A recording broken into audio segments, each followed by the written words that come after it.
This is Cindy Best from Best Law Firm, and as we showed you in our introductory video, we are now on the page where you are ready to start filling out your forms for a divorce without children. As you can see, you need 6 forms, and we're going to go through each of these in a separate video. The first form is called a Family Court Sensitive Data Cover Sheet. So as you see, you can do it in a PDF, a Word, or in English or in Spanish. So let's take a look at that form.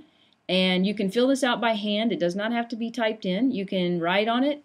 You are the petitioner. That's the person filing. You put in your name. Your name is probably not Ross Chandler, but this is our sample. You're representing yourself. And you go down here and you fill in your name again as the petitioner, Ross. And then the respondent is the person that you are divorcing, who is Rachel. And under the case number and the atlas number, you don't fill out anything. The court will stamp the case number on your document for you. So let's go down to the personal information. And you also don't need to fill in your atlas number. Go in your personal information. You fill in everything you know about yourself and the respondent.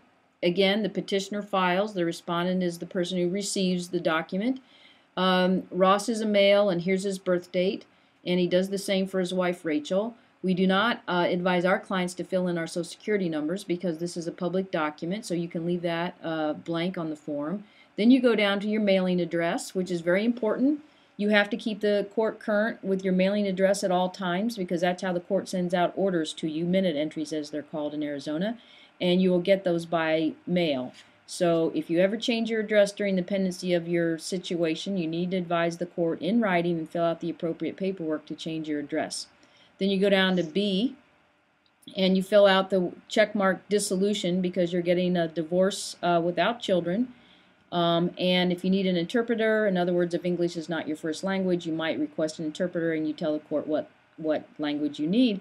And that's the end of the first document that you need. Thank you.